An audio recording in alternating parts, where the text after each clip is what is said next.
ہو ہی جائے گا اے رضا، ہر کام کا ایک وقت ہے، دل کو بھی آرام ہو ہی جائے گا۔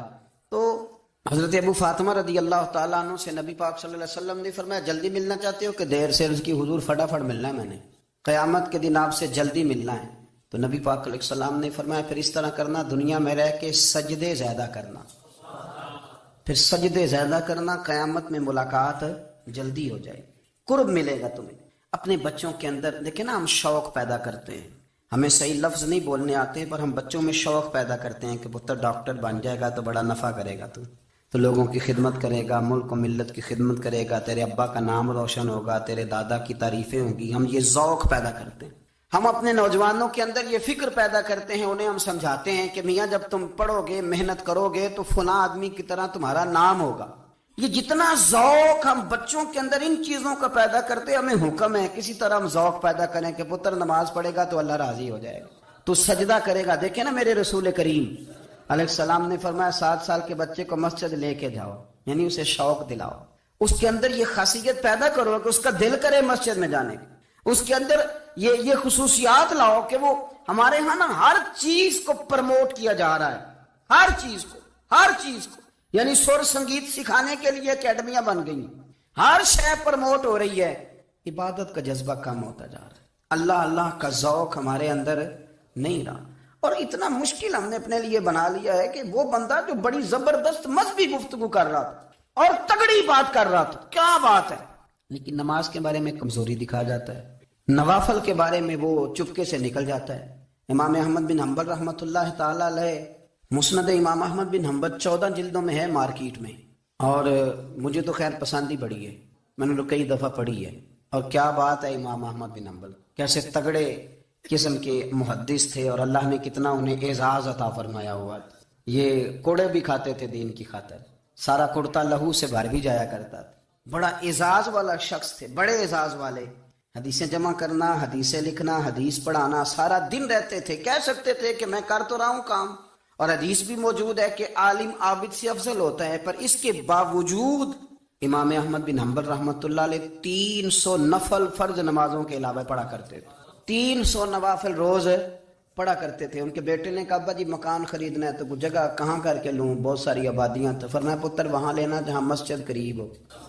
میرے رسول کریم سید عالم صلی اللہ علیہ وسلم اتنا پسند کرتے مسجد کو، اتنا پسند کرتے نماز کو، کہ رسول کریم صلی اللہ علیہ وسلم تہجد کی نماز بھی پڑھتے، پھر حضور فجر کی نماز بھی پڑھتے، نبی پاک وتر کو الگ کر کے پڑھتے، عشاء کے ساتھ نہیں پڑھتے۔ یہ تو ہم اس لیے اجازت دی ہمارے بزرگوں نے کہ بعد میں اٹھے گا کون علیحدہ وتر پڑھنے کے لیے، عشاء کے ساتھ پڑھ لے، وتر پڑھتے، تہجد پڑھتے، فجر پڑھتے، اشراق پڑھتے، چاشت پڑھتے، پھر مغرب کی نماز کے بعد 6 رکعت اوابین پڑھتے، پھر رات کو صلاۃ اللیل پڑھتے۔ سیدہ عائشہ صدیقہ کہتی ہیں زمانہ سو جاتا اور میرے رسول مصلی بچھا کے کھڑے ہو جاتے، او یار کھیتی باڑی کر کے نہیں، محنت مزدوری کر کے نہیں۔ جناب عائشہ کہتی ہیں میں یہ بھی دیکھتی کہ حضور ایک آیت شروع کرتے تو ساری رات اسی کو پڑھتے، اور میری نظر جاتی تو قدم مبارک پہ ورم آ جاتا۔ یار نماز پڑھ کے اتنی مشقت کر کے، اتنی جد و جہد کر کے ورم آ گیا، یا رسول اللہ اتنی محنت کیوں کرتے ہو؟ فرمایا افلا اکون عبدا شکورا، کیا میں اپنے رب کا شکر گزار بندہ نہ بنوں؟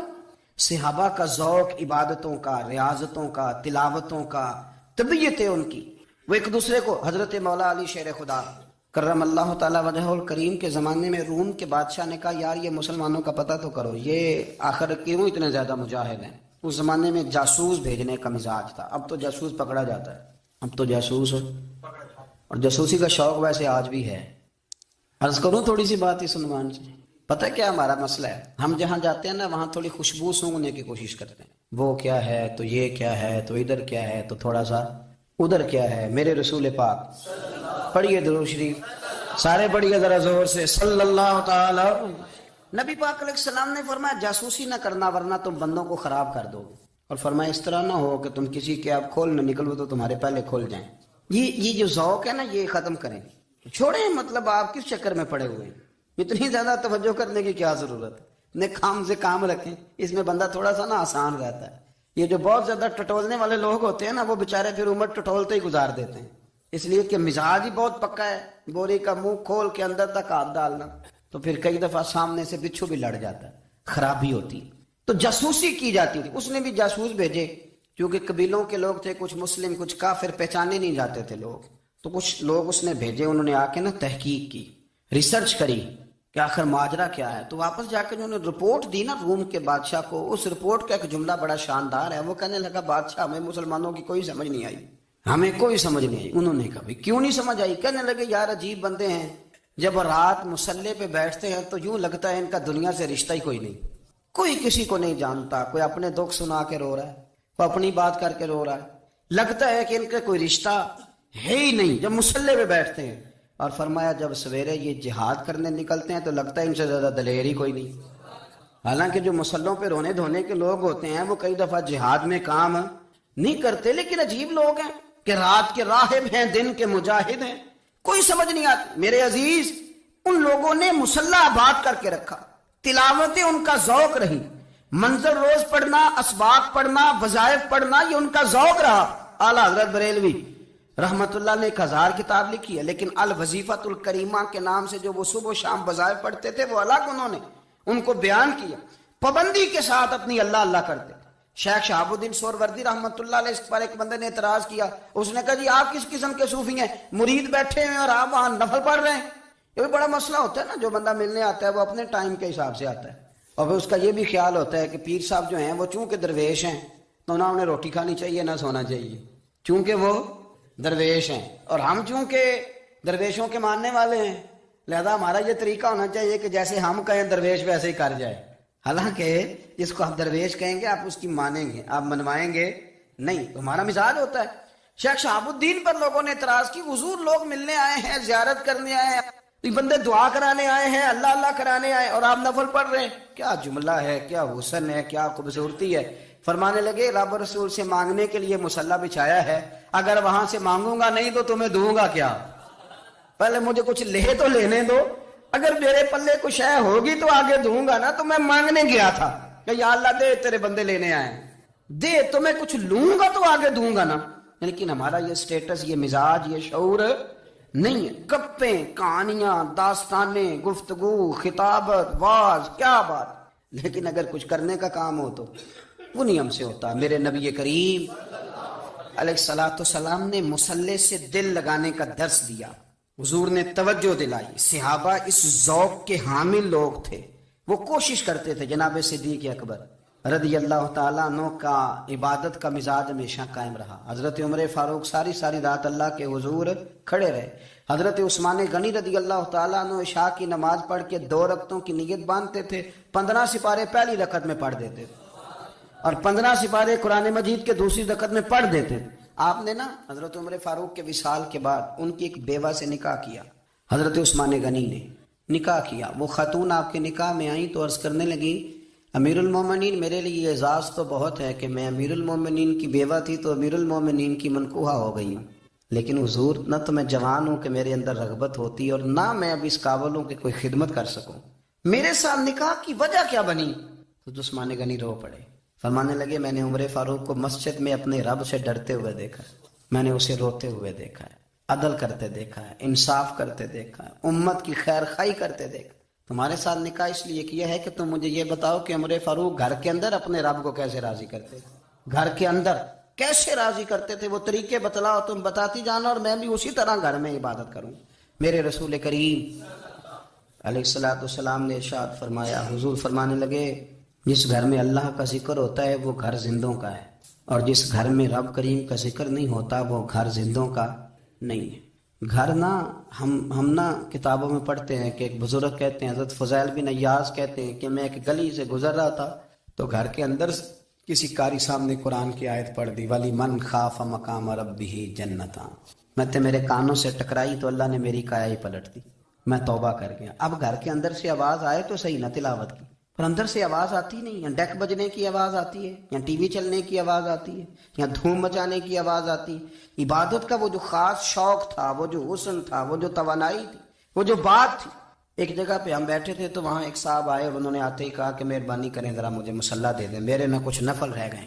تو میں نے وضو کر لیا تو کوئی مصلی مل جائے. مصلی انہیں دے دیا گیا، وہ مصلی لے کے چلے گئے تو پیچھے ایک صاحب نے تبصرہ کیا، کہنے کتنا ریاکار بندہ ہے، لوگوں کو دکھا رہا ہے کہ میں نفل پڑھتا ہوں.